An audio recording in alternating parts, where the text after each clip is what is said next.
Hi YouTube, this is Rose with Pertain to Rose. I'm getting bundled up in my blanket here. First, I'd like to thank my subscribers. I got 500 subscribers. Yay! It took so long. So I've been doing this for almost 3 years now. And I am just so excited. I truly appreciate every one of yous. I am just so amazed. A lot of my original subscribers are still with me to this day. Thank you, thank you, thank you. I love you. I started out with my life coaching that I started in the beginning. I do a lot of preaching back there. If you want to hear some sermons, I got some good ones in the past. Like pleading the blood and all that other fantastic stuff. You might want to go check it out if you're into that kind of thing. I've done my journaling. I would like to do some more of my journaling coming up here in the future. As you know, I'm writing a book. About 6 chapters in. I'm still working on it. Things are going well there. I've been quite busy. And of course, my prepping community. I love you all so much. You have been a blessing. If you don't know me personally from when I was younger and stuff, I used to make tinctures. Once I get my own place, I'm going to go back to doing that. Gardening and canning and tinctures, and I did it for years. But when I was at the Amish store, I found these honey tinctures. That one's for throat and lung. This is an elderberry tincture. Now, I haven't researched anything into these. I just want to do a taste test for you. So my kids grew up using tinctures. They're not as fond of them as me, so I'm going to drink it right out of the jar. I'm not going to worry about putting it on the spoon because these are basically for me. This company is Mickleberry Gardens, and they use raw honey.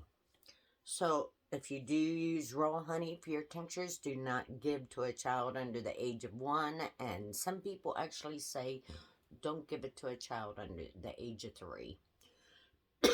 Now, when my kids were babies, I gave them honey water, and they didn't get sick during that time.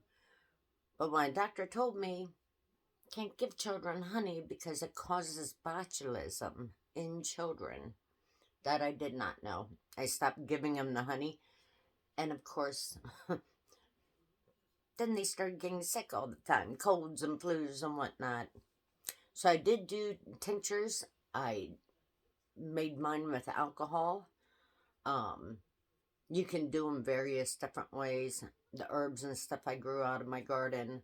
I dried them, hung them, everything myself. The neighbors used to tease that I was the local witch because when they walked in my house, they always saw stuff hanging from all over the place. But it was just a joke, But I wanted to taste test these for you. So this is the throat and lung. Honey, I don't know what all you can see there. I'll tell you what it tastes like. What did I pay for these? I don't even remember. And I don't have my receipt nearby. But if you do buy these up somewhere, you might want to taste test them. This one here has a sell-by date, or a best-by date of 9/20/23. Which usually they last a little bit longer. But because they have plastic lids, that's why. They're not canned in canning jars. If they were canned in canning jars, they would last much longer. And yes, you can can tinctures. Keep that one in mind. Some of them don't always turn out the best, but it's something you kind of like have to experiment with. So here I go. If I can open it. This one's a little rough. Very strong smell of honey. Although I didn't see anything on here about alcohol, it kind of smells like there might be some in there. Let me read this one to you. says 12 years and above, 1 to 3 teaspoons.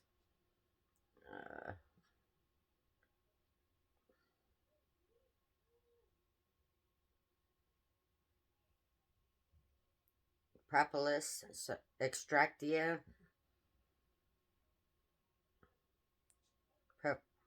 proprietary extract blends. It's not really telling you much. But the serving size is basically 1 teaspoon. But it says suggested use age 12 and older, 1 to 3 teaspoons. Ages 6 to 11, 1 teaspoon. And ages 1 to 6 is a half a teaspoon. It says you can sip by the spoonful as needed. It says take a spoonful every hour when intensive use is necessary. Shake well. Shelf-stable product, but for long-term storage, refrigerate recommended. So it tells you to refrigerate. Now, of course, I will use these up. So, love tinctures. The honey tinctures, I don't have a whole lot of them. So we're going to check this out.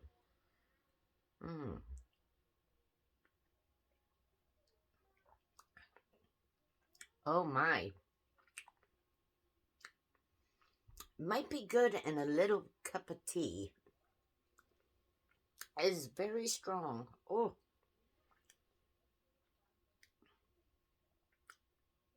Very, very, very, very honey. A lot of honey. A little sticky too. You might want to give it a try. That one's very, very strong. I'm sure it would work very, very well. The elderberry one, I should have looked up to see what old elderberry was good for. I love elderberry, especially seedless elderberry jam, as long as they can remove all the seeds. Love elderberry jam. It's one of my absolute favorites. Elderberry syrup. I love elderberry syrup. I've never had a tincture though with elderberry in it. So this will be interesting. And of course, this is a honey tonic. The taste of that one is still pretty strong in my mouth. I'm going to rinse the palate down here.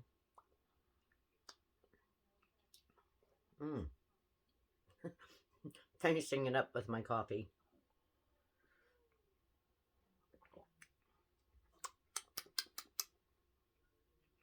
I will refrigerate these, but I'll use them up, so, and if I really like them, I will go back and get more and put them in my pantry for further use. So we'll get to see. Now I'm not sick right now, so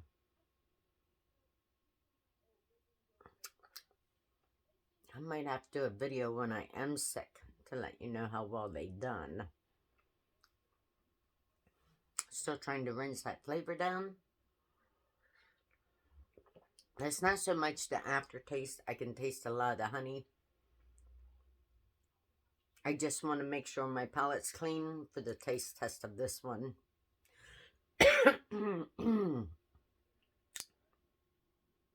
Oh, that first one, I can feel it bringing up phlegm where I didn't think I had phlegm before, so apparently it's already going to work. I like that. I like that. Yeah, that one's good. Let's try the elderberry one. Honey is your miracle cure. I love anything with honey in it. Oh, that one is very strong. Oh. The other one smells much better. This is the Elderberry Honey Tonic.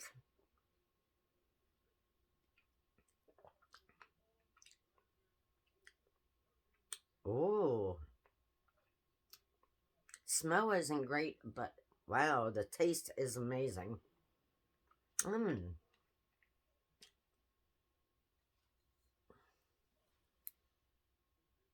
It really doesn't tell you much on the back. If you're going to start making tinctures, really research what the different herbs do and the best way to make tonics. If you can get a hold of some Irish mead, which is a honey liqueur, it's very potent. Draws fruit flies too, so. I have used mead in the past for when I was ill, and believe me, it works. It kicks whatever's in you right out. It's a blessing to have around. I have never made a tincture with mead, though, although I'm pretty sure you can. That might be something you might have to research. I might have to try that in the future. And I might have to see if there's an actual canning process for that. I would definitely do it. I would definitely do that. So this one here would probably be best tasted if you made up some warm tea and added to it. This one here was wonderful straight. The smell's very potent. Just to pre-warn you if you get this. I got mine at the local Amish store, which is about an hour away. Yeah, the elderberry one definitely tasted so much better. Love that flavor.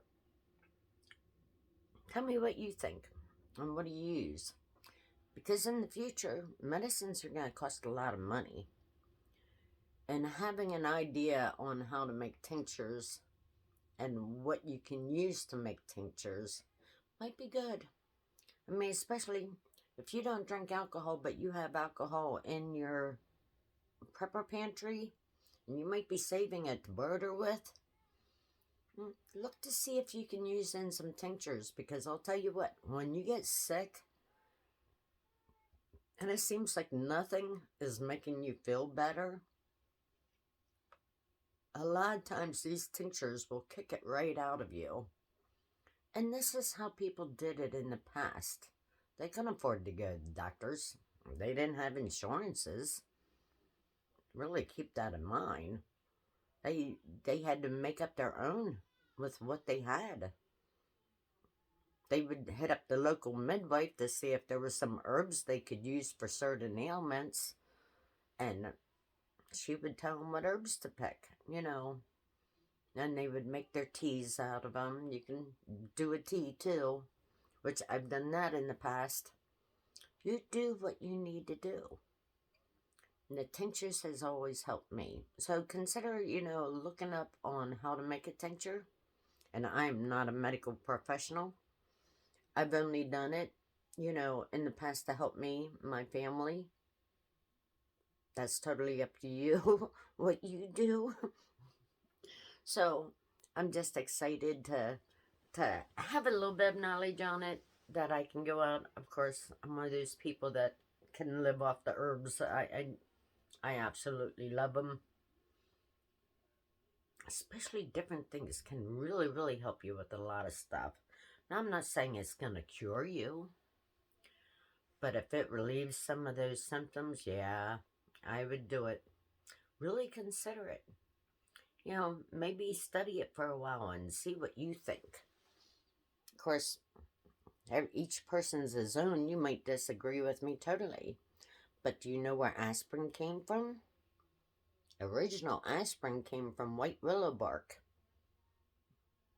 So when pioneers went across the country and got to know some of the Native Americans, they would see them boiling white willow bark.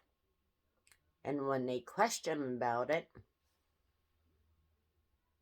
the natives would say it helps the head from stop hurting. So they drank the white willow bark tea. That's how aspirin was born.